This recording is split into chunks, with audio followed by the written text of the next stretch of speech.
Hi. Welcome to the A&R panel this week. We talk A&R and the integration of data platforms and AI and the new discovery tools that have really changed the A&R business. And so yeah, thanks for coming. Great panelists. Everyone wants to introduce themselves. First off, I'm Lexie. I head A&R over at Better Noise Music, which is an independent rock and alternative label based here in New York. Yeah, Alexandra, do you want to kick it off? Yeah. Hi, my name is Alexandra Berenson. I'm the Senior Director of A&R for All Flowers Group, which is a sister label group to Secretly, and I work across two labels, Ghostly International and Drink Some Water. Good morning, or good afternoon, actually, sorry. My name is Ebrahim, Abe Rasheed. I'm the head of Urban at MNRK Music Group and head of A&R also. Hey, good afternoon. I'm Kenny Tick Salcido. I'm head of A&R, Senior Vice President at Red Bull Records. Hello, everybody. I am Mike Weiss. I am the VP of Music and head of A&R over at UnitedMasters. Excited to be here. Awesome. Thank you, guys. I guess kind of kick off with, a fairly general question about, the digital age of, talent discovery. So I guess, I'll start with Michael on this one. As the industry becomes, more saturated with, in the digital age, with all these data platforms and discovery tools, how do you use them to kind of streamline your process in finding talent? And touching on the AI portion of this, do you think AI is a tool at this point that can help kind of weed through the clutter and help with that process? And, if you are using it in that way, do you think we're at a point in the development of AI where we can rely on those algorithms to feed you proper talent? It's a weighty question. Yeah. I got it. Yeah, so I guess starting from kind of a 30,000-foot viewpoint, the question of kind of like how data and research is used in A&R now, it's the way that we look at it is that it is used to boil the ocean in some ways. If there are 70, 80, 90,000 songs being distributed every single day, you need a way to know and identify what you're listening to.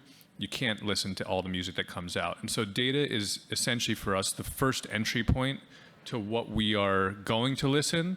Then there becomes gut, ears, instinct, the traditional A&R method as to what we like, what we believe in, how we're going to sign those artists.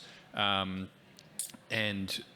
ultimately then data comes back into play as we do a deeper dive into data for validation of a lot of the different elements of an artist.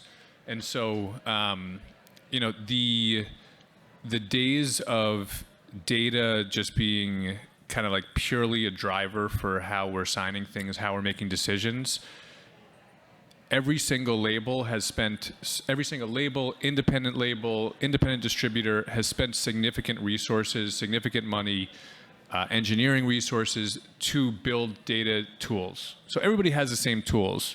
The question becomes, now that it's somewhat equalized and everybody is getting to finding artists the second that they have any virality, any momentum, the second that one song peaks to 10,000 streams a day, if everybody is seeing it, the number of songs that are then peaking at 10,000 streams a day are in the tens, if not hundreds of thousands. So everyone's getting visibility on things really early, far prior to the point that the data is even that significant or meaningful.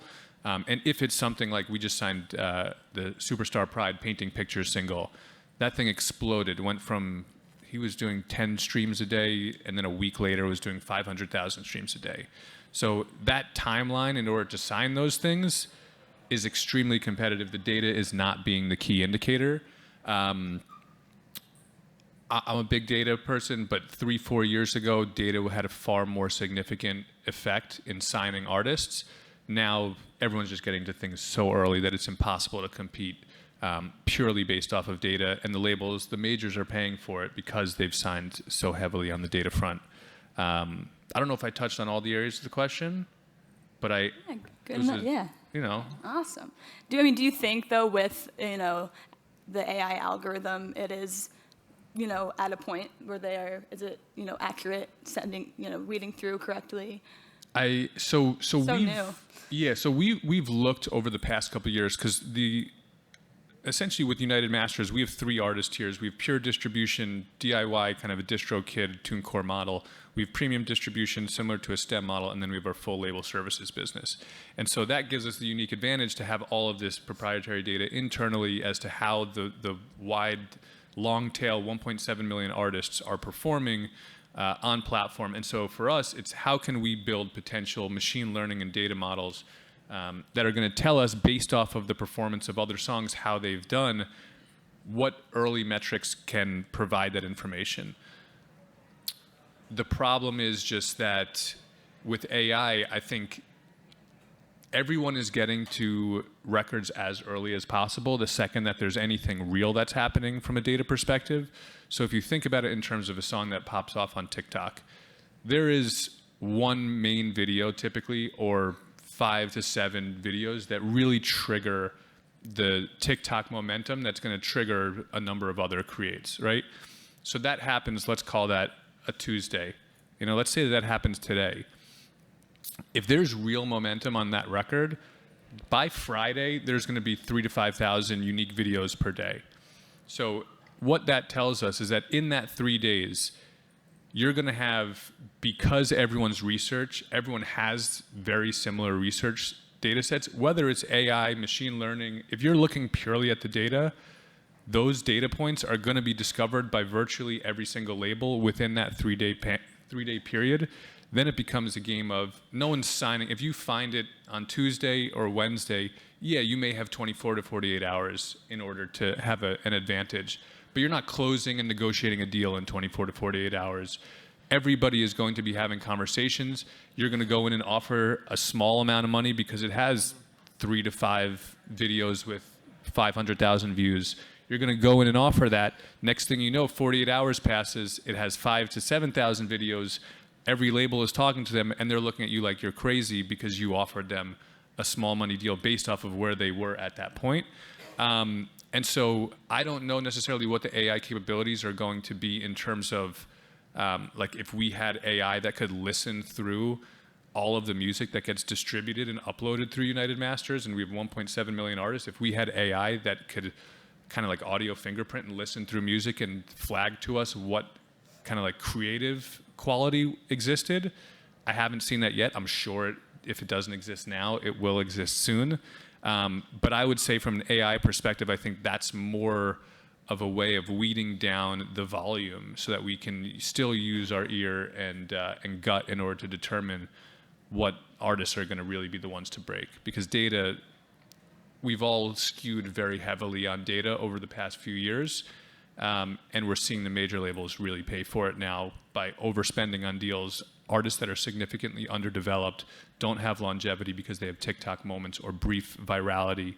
And at the end of the day, we're getting back to real artist development, which is fascinating now that the playing field is being leveled by the data.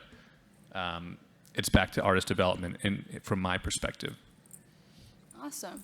Well, kind of touching on, how majors are incredibly data-driven the way we are as well. I guess, Kenny, sort of for you, being at an fully independent label, we sign artists way less frequently than the majors. How do you think, we as independent A&Rs are utilizing these platforms compared to the majors, and how can we stay competitive? Yeah, no, I love that, Lexie, and I think you, Abe, Mike, all of you have gone through this where it all comes down to our gut at the end of the day. This data, no matter what we use, whether it's, it's funny what Mike was saying, because I remember when about 4 or 5 years ago, going after artists, it was, we'd be sitting in a room and you would hear about these artists going viral, if you will, and I would hear stories about a head of A&R who just had a blank, like a template, like a boilerplate deal, that the minute something showed legs, he pushed the button and pretty much sent them like a general offer, pretty much saying, hey, let's, your artist is moving, let's get on the phone, let's get a conversation going. And it's kind of scary when I was first hearing that, being at an independent label, like how do you compete? How do you get through all of the noise? You embrace it. again, we use this data and we scrape everything to kind of just validate our gut, but it comes back to your gut. It comes back to, I don't think we would have had the artists we've had on our roster if it was purely just basing data, whether it was Beartooth Aces and Blast. You know, those were all true development stories. And that's not just to name drop artists on our roster. That's just, I think all of us here have been there. And I know all of your rosters, so I know that at the end of the day, a lot of you have been in competitive situations, but you've had to go back and trust your gut, and it's become an even playing field now. Everything's so oversaturated. Every A&R department at major labels has a viral department, or at least a viral, and he's laughing because he knows, they have a viral consultant, a viral scout that will send people like us a weekly sheet. And you're right, you'll start seeing movement on a Tuesday.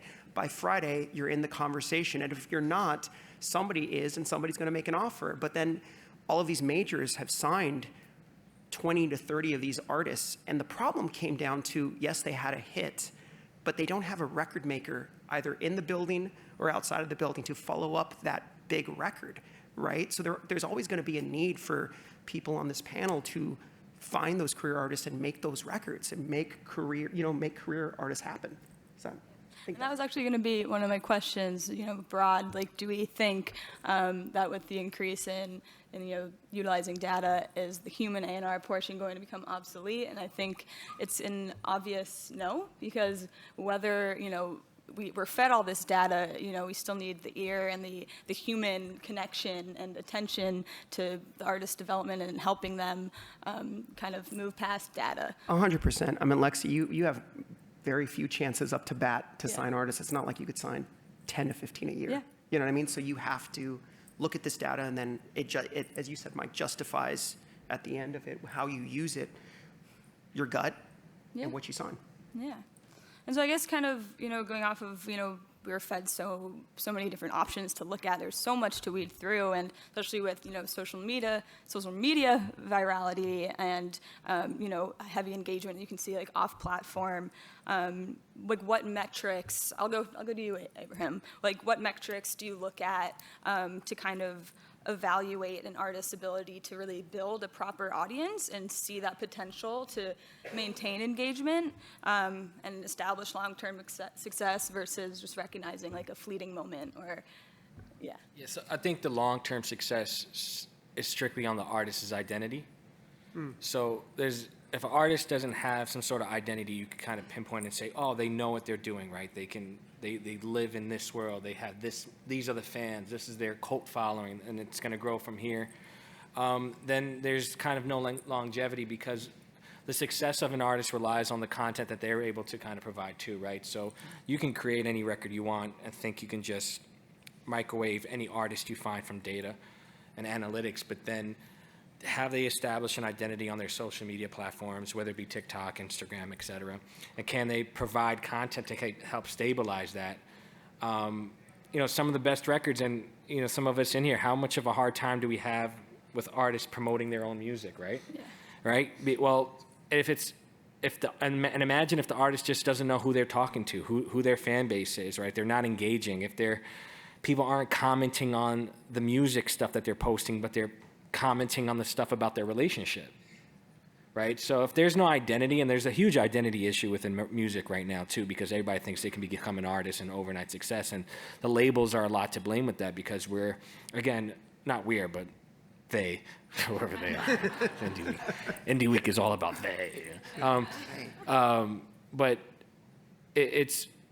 they get into bed with these artists. You kind of have a moment, but no one in the building's talking about that artist development, what their fan base is, what the identity of that artist is, and most of the time, even if an artist is disgruntled on where their career is not going, sometimes they point it at the label, but in reality, it's what have you done to kind of figure out who you're speaking to, who are you making music for? And on another point is, we went through a whole SoundCloud era where these kids were just being signed by everybody because they were dropping their own music and the analytics were saying to sign them. That was 5 years ago, right? They were making music for the 13, 14, 15, 16-year-olds. Those kids are now in college, and they're all woke now, and now they're like all different, and they're more conscious, and now they don't listen to that record no more, right? So what have you done as an artist to grow from that SoundCloud artist that you were, where you're making content for a specific demo for a specific point in time, we're now, life has shifted, the world has shifted. We're post-pandemic. People have changed over in the past few years. So I think there's a lot of issues in that world. And A&Rs, our job is to not only create the record, but kind of in a way be a shaman and a guru to these artists and saying, where are you going? You know, where are you going to be? Who are you in the next 4 or 5 years? Because you can sign an artist at 16, 17, 18 years old, and you sign them to multi-album deals, and a lot of the majors tend to do that. And if you would have told me, I tend not to do it, but if you to tell me and there's an artist that I'm going to sign today at the age of 15, 16, whatever years old, if I don't have a plan to see what they're going to be at by the ages of 20, 21, 22, then all that goes out the window. So I guess for you is, even if, let's say, you're looking at an artist, numbers are super low, the metrics may not be there, but if you see they're grinding and they have the capability to really get to the next level with the proper team behind them, that's what you look at. Yeah, we have a group of artists, we call them the babies. They're not necessarily in age, the babies, but they're the level of an artistry is at that level. And I've signed artists. I've had one of the artists on my label signed because he pulled up to me. I went back to my mom's neighborhood in the Bronx, and he pulled up on me. He said, I'm the biggest rapper in the Bronx. And I said, all right, show me. We went listen to records, and he's on a developmental deal. And if it bubbles, it bubbles. And if it doesn't, then, we put our best effort forward. But analytics and numbers, we'd be crazy not to pay attention to them, but we'd be even crazier to live and die by them. Agreed. Absolutely. Awesome. So I guess kind of on the flip, like let's say an artist is having, heavy engagement on the social media side, on TikTok, they're having, a lot of followers, views, likes, all on social media. Sometimes a barrier is getting that to translate to sales and streams and building a core audience on that side of things. Are there certain, is there certain like advice or ways that you try and help kind of shift that audience from, off platform into, the DSPs and et cetera? Or is that really on the artist, or is that, things that we can, as labels and A&R people, assist in? We first thing is chances are they're not going outside. They're not touching real people, because I think we had an artist who her music wasn't transitioning. It was because she was stuck in this influencer world within her own community where she believed she was bigger than she was. But this community, it goes back to identity. You couldn't really you can't tangibly identify who's actually listening to her music, because it was so stuck on this TikTok following and that type of world. And we just said, well, are you going to any events? She was doing Afrobeat records, right? Did you go to any Afrobeat parties this week? No. Did you talk to any DJs? No. So that's part of the problem. We put her outside. We put her in touch with the people that are actually influencers in the world, right? People who actually know the DJs and know the culture that they're in, and started connecting the dots with her. And slowly but surely, they started to become an identity in her music as opposed to just being an influencer. And we started to see her records start to shoot up because she was actually in a scene and in a community. And I think if there's anything we can walk away with this whole AI and all that stuff, is that the day these celebrities are actually robots, right, and AI tools, that's when we have to actually worry about it, right? Because I don't see that there's a world out there where there's no real people in these subcultures and subgenres who are actually setting the tone and creating culture and breaking barriers, right? So I think that's the first thing I look at is, where are you actually outside and active? And then possibly sometimes there's a missing link in the other parts of the marketing world, where is the radio component connecting with the digital component? Is the PR not connected? So if the links are all not connected at the same time, then there's an issue there where there's a missing connection to one of those links. Yeah, absolutely. And I know, a huge barrier with some of these, really popular artists, on social media is you can have millions of followers and 10 people will show up if you're having a show. And, that's where the money is. That's, shows are, selling out, touring is, the most important, and really breaking an artist and building that fan base. So it's definitely interesting. But cool. I mean, Alexandra. If I can add just to that, because I agree completely. I think in terms of what we can do on the A&R front, and this is the opposite side of this conversation of being all about the data. I'd imagine that if I were to sit in this room 2 years ago, I'd say, no, it's all about, like, the data is huge. It's so important. These people are just like running away from, wanting to keep jobs. But the entire industry has, every conversation I have over the past 6 months, everyone's talking about artist development. Everyone, every A&R, every president of A&R, every head of a label, they're just talking about artist development, whether they've done it or not. And to the question of conversion between platforms, because we see all the time influencers, athletes, we see movie stars that want to put out music and it doesn't do anything. We see huge superstars that may not be superstars anymore, that are more so legacy acts, that they put out new music. They may have tens, if not hundreds of millions of followers. They put out music and there is zero correlation. And a lot of that, to me, is very foundational. It's very much in the creative. It starts with brand identity, as was said.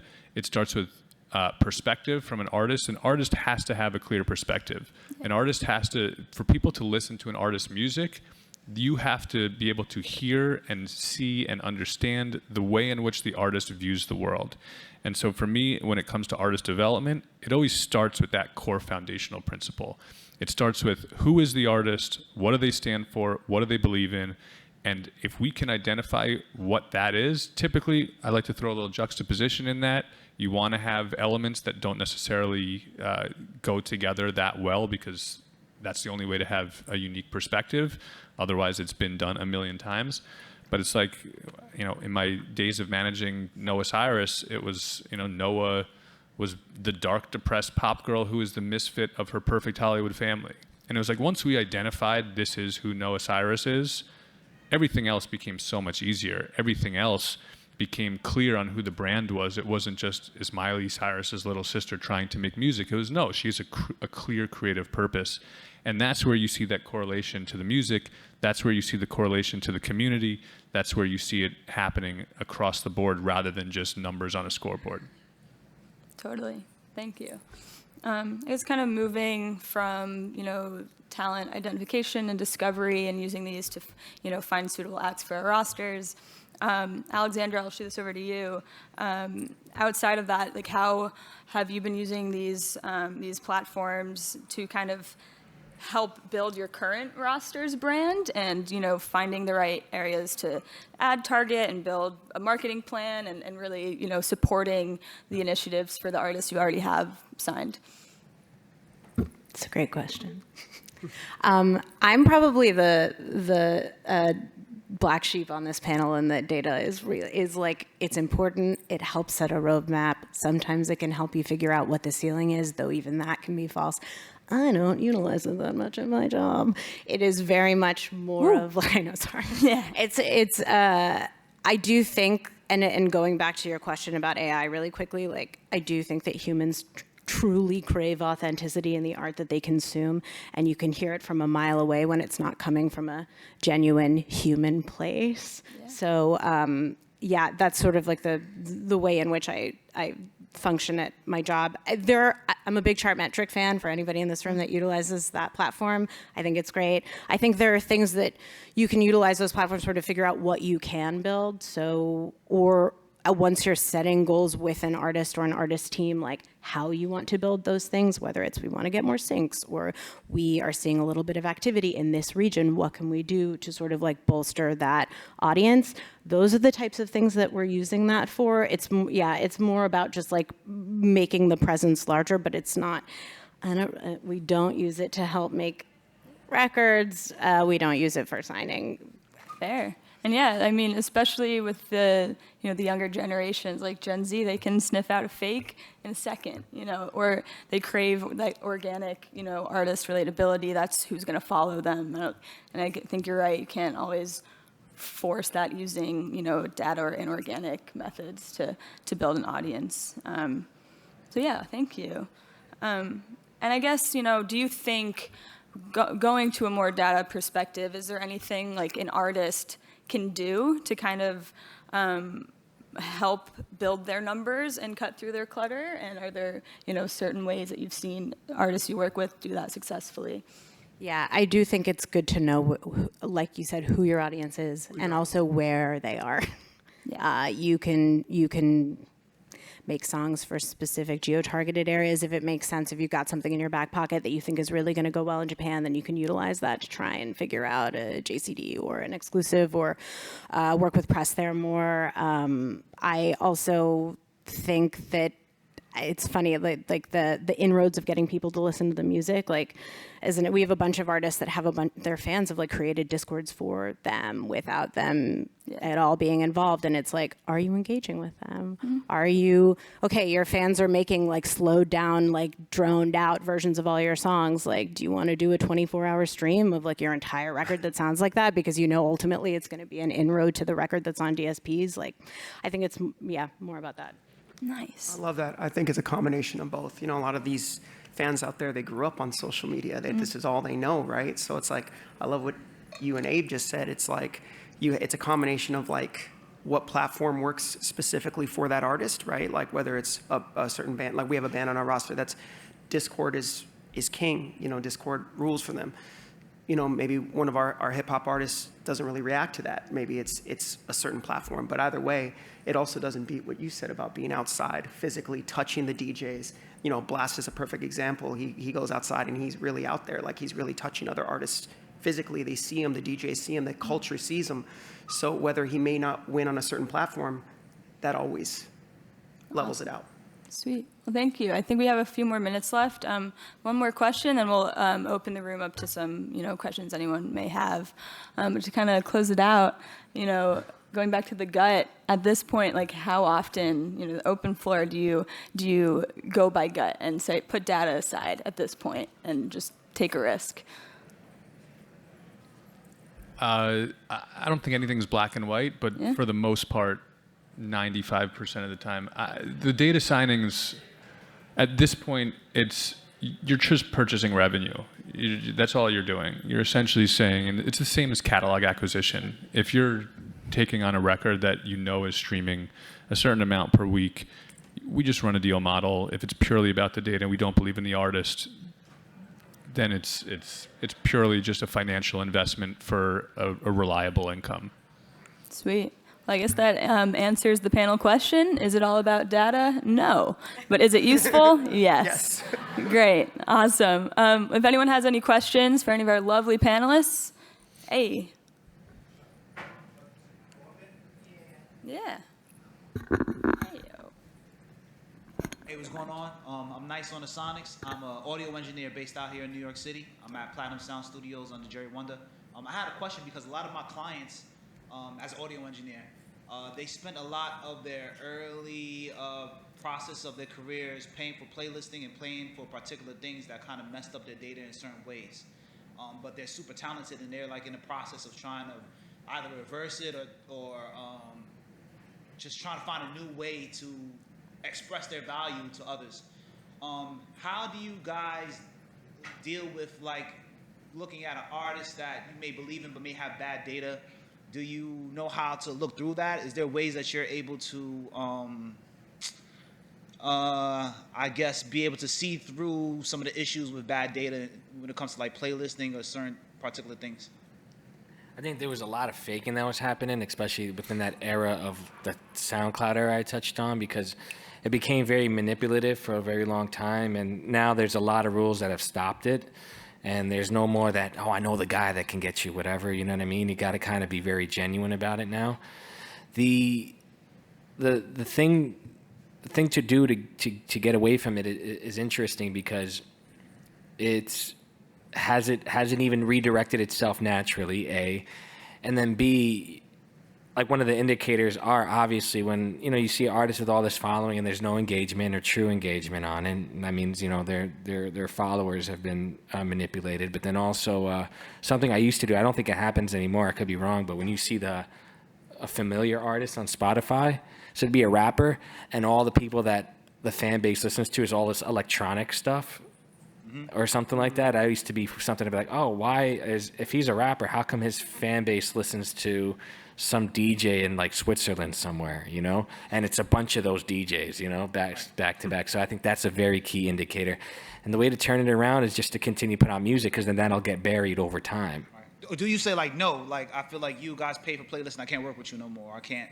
You feel like You don't know. You can't. I mean, I can't accuse somebody of that, right? But You never know. yeah. Yeah, and it's not necessarily everything you said absolutely correct. Right. 100% true. It's more so that if the data is used to validate certain elements of the performance, the data is working against you. And so if we love an act, right? You go, you check out the act, you love them, love the music, love the creative, love the vision, and then you check the data and determine that this is, like, if there's a lot of fake stuff that's indicating that this is not resonating at all, it just hurts the probability of us wanting to pick up that act. And it puts them at an earlier phase in that process, because the data is saying, not only is the data saying this is just super early and it's too early, it's not a big enough sample size to tell, it's now saying that there is a sample size, and for the validation, the artist is not performing. The artist is not getting engagement. I would just half the time strip it apart and rebuild it. Change the artist name, new Spotify profile, go from scratch. interesting. Okay. Thank you so much. Yep, thank you. Awesome. Thank you. Do we have any other questions in the house? Yeah? Yeah. Oh, hey. Yeah. Yeah.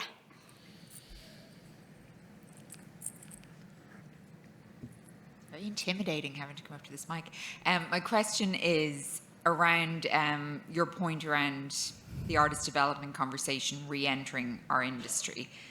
Do you think in the years where we were perhaps over-reliant on using data when it was new and shiny and it meant safe investments, that the art of A&R and the skill, the craft that goes into that perhaps got lost by executives and those working, you know, particularly, I know we're at an independent conference, but particularly on the major label side of it, where they had nice big, you know, important machines that would spit out, sign this artist and sign that. The actual skill set of A&R, I'm just wondering if we lost a few years on knowing how to do that very well for the era that we're in. Definitely. Yeah, I mean, I mean, I love what Mike said, and 100%. I mean, I get to speak to a lot of our peers. I mean, some of them here right now, and I think there's a lost art in record making and sitting with artists and just human communication. I mean, nothing will beat out, you know, as opposed to just texting somebody. It's just that simple. You get on the phone or you see them face to face. They feel the inflections. They could feel it. You know, we were just talking about that post-pandemic. Like Mike came back to the office and he said it's so great to walk up to somebody and say, "Yo, like I sent you a record and you said it's cool. Like, what do you mean by that?" And then that person, it's not just crossing your arms and saying it's cool. It's like, does that music move you, right? We all got into this because it moved us. And I love a lot of the comments all four of you said about different records. Nothing's going to change the human element, the human perspective. The record making skill, it's a real skill. It's a real skill set to sit with someone, identify that 4-year vision and say, okay, is this authentic to you? Finding that place and finding those sonics that make sense for that artist. That's a real skill set. So I think that has been affected. I think you always hear that term now, oh, we don't have enough record makers in the building. You'll hear major labels say that. We don't have record makers in the building. We have a lot of scouts. We have a lot of, and I'm not an ageist, or I'm not going to look at someone younger or older, but they have a great young team that is identifying talent, right? A lot of people can identify talent. My niece, 13, she sends me hot shit all day. But she can't make, you know what I mean? And a shout out to Zoe, but I don't trust Zoe to be in a room, you know, with an artist making a record, having a hard conversation, you know what I mean? That ain't gonna happen. So we need to be smart about those things. You know, we need to be really smart about those things. That this is a real skill set, and the artists do need nurturing, and they're human beings, and their art is coming, and if it's legit, it's coming from their heart and soul, and there's only one way to communicate with that, and that's the human element. yeah, and I think just touching on that, you know, as independent A&Rs and labels, we have, I think, a leg up in that area because the majors have been, you know, throwing something against the wall, seeing it sticks. If it doesn't, move on, find the next. kind of putting it all on the artist to really see if it's going to work, and they can bring on a bunch of people, maybe 1 in 15 maybe will work. But we, on the independent side, I think have always valued artist development, and we're more selective a lot of the times with our roster that, artists signing on the independent front definitely have more that, ability to build rapport with their A&Rs and really seek the development that they need and get the attention rather than going through the system of, is it going to work? Nope. Okay, goodbye.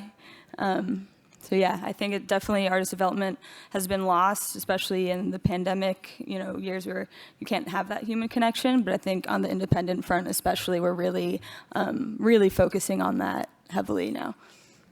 Yeah, it's also systemic in the industry in that, first off, any time that there's a new president that comes into a major label, they have 1 year to prove that they can build success. It takes more than 1 year to build and develop an artist. So that means that they are required as a new president of a company, in order to get to year 2, 3, and 4, where the artists that they sign in year 1 can be developed, they need to purchase viral momentum. They need to purchase, even if they're going to overpay and lose significant amounts of money on it, they need to pay to say, we have this record. Look at what we signed in year 1. Look at what we accomplished in year 1, so that by year 2, 3, 4, the things that they developed are now starting to pay off. And so with the pandemic, the 2 years that were in there, wherever you live, depending on how long the pandemic lasts, there was a very challenging ability to really develop artists, especially when everyone was on TikTok, everyone was looking at virality, everyone was just that was what was working, because that's where people were. There was no outside, there was no in the studio, there was no record making, and it was almost like a lost little crop of a graduating couple classes that wasn't going into the studio, that wasn't developing, that wasn't making that music, and that skewed people's perspectives to think this is how we break artists now. And now the reckoning is coming, where everyone's realizing it's back to the same thing it was 10 years ago, 30 years ago, 50 years ago. I say this to the A&R staff at the label, is that, and I don't mean like for us to show off, but I think we're, in theory, when you look at it at a label, we looked at this as the cool people, and I'm not ashamed to admit it, right? Like the A&R should be the people who set the tone in these buildings, right? But imagine if the people that set the tone in the building aren't giving their own opinion. It's just regurgitating information from a computer. So where does the identity of your whole label now stand? And the product managers and the people that worked around there. And it's whether you're a VP of A&R or A&R coordinator, there is a lot of leadership there for you, because you are bringing in the artists and the future of the company, the revenue to the company, and the overall culture of the company lies within your hands. So we are here, and I like to think that, and everyone here on this panel, for a reason, because we've took steps within our lives and experiences within our lives to identify dope records, and being the first person to be on this record, right? Like, there's this podcast right now called The Blog Era, and that was my era, and I love that era. I remember going to high school and discovering a group like the Cool Kids, which aren't around today, but coming and showing my friend, look at this thing, and it's on this thing called YouTube, and they're talking about, BMX bikes, and no one at the time was playing or listening to records like that. I look at that moment in my life and saying, that's the same type of feeling I want to instill with the people that consume records that come out of my company, and also the people that work within the label, to really champion and really be about these records, because those type of experiences are getting lost more and more by the day, because the nostalgic experience of music is being diminished, which is why a lot of people want to go to tours and buy merch, because they want to go home with something and they want to have something tangible. So not to get long-winded, I think the job of the A&R, to sum up in a way, like, it can't be replaced, because we are here in these positions because we're able to go into studios or do things with artists or implement our own taste and our own experiences within the artists as well. Absolutely. Yeah, we are the champions for the artists. Correct. We're the ones convincing the rest of the label, get on board. If we don't fully understand it and 100%. Love it and want it to work, how is anyone else supposed to? Thank you. Yeah. Yeah, I just have one quick statement. I'm Chris Watkins with Audio Tree. I used to manage Cool Kids. Wow. I was the one that Crazy. broke them. That's crazy. Crazy. Yeah, it's crazy, right? Love that. That's fire. Pac Div and a bunch of other artists on the West Coast as well.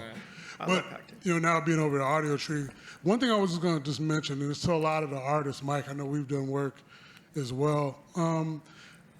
Artists create, when they create their music, they're creating Thanksgiving dinner. They take all this time to put into it, but the community is treating it like fast food. And so I tell people all the time, work the record longer. Because a lot of times people don't know that you made that record in 2020, 2021, but you're ready to give up on it in 2 months or 2 weeks because you're not getting the viral moment. And so I think to your point, we're all saying the same thing. I've heard what you guys said. It's absolutely correct. When we book artists at Audio Tree, data does come into it, but it's also what do we feel? Do we feel like this is going to be a hit? Do we feel like this artist is coming from the heart? And then over time, we'll see that translate into views, plays, and then a resurgence on their old catalog because they didn't want to do a live performance or the label didn't want to, but that performance generated more attention. So just want to throw those 2 cents out there. I think you make a really great point about the fact that people don't work records long enough. If you think about press, the most press you're ever going to get is when the album comes out. And then if you've utilized all of your budget, you're screwed. You're leaving listens on the table, you're leaving money on the table, you're leaving opportunities on the table for artists. Something that we talk about all the time. It's a really, really good point. Just to that, a saying that I heard recently that I loved is that we operate with a digital product. It doesn't get dusty. So you can continue to promote it as long as you need. Yeah, definitely a great point. Thanks for bringing that up. Yeah. I'm just curious, like, you're all A&Rs. Is there, like, feedback or advice you could give to executives in terms of how they structure your deals within the company to not incentivize you to only focus on data? Or is there something you think you could, see improved in the industry from, like, executive level down to, like, an A&R level? That's a great question. Yeah, that's a really good question. So are you saying through contract structuring, is there a way we can not have the artists rely on that, as you're saying? So you're an employee to the company, right? Yeah. Is there feedback you give to your executives of like, I would like my contract to be structured better so I'm more incentivized to think more creative second parts, not focus so much on like having these data points. That's something you were saying earlier about presidents. They need in the first year or two to see like results. And how does that affect your role within the company as an A&R? So you mean contract, like your contract with the company, not a contract being sent to an artist? Okay, got it. I mean, you got to also know when to pull a plug on an artist too, not for nothing too, right? You can't be too overly committed to something because, at some point you will look like, for lack of a better term, you look crazy, right? Saying, this is just really not working, right? So I think there has to be that kind of, the same gut that made us love the artist, there has to be that same gut to say, you know what? We've extended ourselves. Maybe it's time to let the artist go, or that. maybe it's time to switch gears or shift ways. Listen, I have artists where we've either overspent and they're phenomenal artists, but the budget right now just we spent the bag. You got to kind of cool out. But at this point, maybe they could put out some more music on their own. We'll support it as much as we can. Let it marinate in the background, and we'll jump in once we figure out it's time to jump back in. And that comes down to, obviously we got to be successful. We got to make money at the end of the day. So those are just a couple of things. Yeah. I think we challenge ourselves. We have to stay competitive, but I love that you do have to know, as an A&R executive, it's almost like a managing a boxer. Boxing is my favorite sport. It's like you kind of, you take, they're like athletes. These artists are like athletes. They go in there and they're the ones taking the hits and not taking the hits, and then they go in there and sometimes you don't want to get them, if they're out there and it's too much and they're taking too much punishment, you want to stop the fight and kind of let's live to fight another day, right? So it's like that. You have to know when to stop, and you kind of need to know when to push forward. But you're always, I love what Lexie said. We're champions of the artists. We're champions of the arts, and you don't want to look too crazy when you're pushing too hard, and it's not moving. But you always have to constantly gut check yourself, just like you have to gut check the artists on why you're fighting for it. Why you're fighting for that. As you said, Lexie, championing an artist in the building, a band or an artist, and you're saying this is the best thing, and the marketing people are being like, I don't know, but you're like, you got to trust me. And then all of a sudden, you either look right or you don't. Yeah, and that's when the human emotions certainly come in, and when you get really invested in an artist and you know it's not working, you got to let them go, and that sucks. But sometimes it is, ends up being the best thing for that artist. I think we have time for like one more question. Hey. Hello, my name is Jesper. I'm from Denmark. I come from a company called Warm. We do global radio monitoring, so I'm a little bit biased towards radio. I wanted to know if you guys work with non-commercial radio data, specifically from other countries than your home market, because I experienced that a lot of independent labels and artists and everyone are very focused on their home market. But we are in a digital age where music is distributed globally instantly, which means that curators, gatekeepers, radios in general, can easily find your music through various playlists and algorithms. So are you guys working, let's say, globally with, for example, community radio, college radio, also specifically, for example, in Europe or Asia, Australia and such? So I'll say, as of right now, no. Where I think this conversation is unique in that in the A&R data world is that the U.S. currently and the U.S. marketplace for artists has heavily invested in A&R research tools and data, and so it's extremely oversaturated. But around the world, it's not necessarily in that same saturation point. Yes, it's a digital age, and so we'll see a ton of records that are from all over the world that are translating.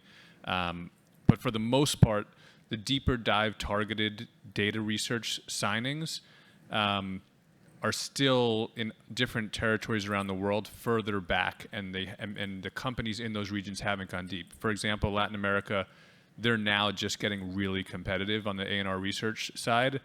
Like Noah at Remus built that whole roster because they were, 5 years ago, were really like the one label, one business in Latin America that was signing off of data. And so now we're seeing like Afrobeats, Africa is starting to pick up the data research. And so all of this, to your point, in that college radio, I think, is even more of a niche in more of these peripheral territories. And so it will get to that point where if that is the data that gives a competitive advantage, that will be what is used. But a lot of the top frontline data in these peripheral territories is still not being used to the highest capacity. And as indies, we're in a challenging spot in that we're not a part of the Universal Sony or Warner systems that have global offices and different departments everywhere. And so if we're going to sign things, I know for us at least, we want to make sure that we can service it in our home territory first, or in territories that we have offices first, and then we can outsource to different third-party companies that will come in and do different marketing or different playlisting or anything that's necessary in those specific regions. I think also that was my point, that this area is very siloed. But if, let's say, I'm a small independent label from Denmark, for example, and I found out that my songs from my artist was playing in Poland or Thailand or Dominican Republic or whatever, I would want to, pursue that opportunity, whether that could lead into gigs or whether that could lead into, more songs being played on radios. And it's of course super difficult to understand how big a radio is or how important it is, but obviously in my line of work, most radios are important, obviously. Yeah, and I agree 100% from a marketing perspective. Yep. Because you're utilizing different independent, like where things are starting to pick up on artists and records that you already have, of where you can be shining further light on it and investing further in those artists. Yeah, but my point with the A&R tool is that an independent artist doesn't start getting played on AAA, for example. They would start be played maybe in their home market if it's Dominican Republic. So if independents had more opportunities in terms of seeing that something is trending in niche markets or niche radios, that could possibly also help in terms of the A&R perspective, comparing with other data stats. Yeah, I mean, on that, the company I work for, we do a lot of radio campaigns. We do rely on radio, and we are global. And we've seen similar situations where, a domestic artist will have, a big uptick in, South America, and we are like, okay, we do want to break this band out of the U.S., and this could be potentially an entry point. And I think there's, several things you could do. I mean, in the past, we've, looked at artists that are really popular in South America who aren't, have no following in the U.S., and we have an artist with a big following in the U.S., and we want South America, whether we do like a collab, some sort of cross-promotion, and kind of cross-pollinate the audiences to kind of give both a bump. But I think at the end of the day right now, I'm not sure if you guys agree, I think radio itself is really the passive audience, and building an audience's core, an artist's core audience is the most beneficial in creating a foundation for the artist's future. But I think the passive audience is very important, but they aren't necessarily the ones showing up and buying your T-shirt. But yeah, I think radio at this point is really the cherry on top, and not as important. We're all plugging in our phone and doing that. Cool. I think we are super out of time, but thank you all for coming. It was awesome, and hope to connect with you guys in the future. Cool.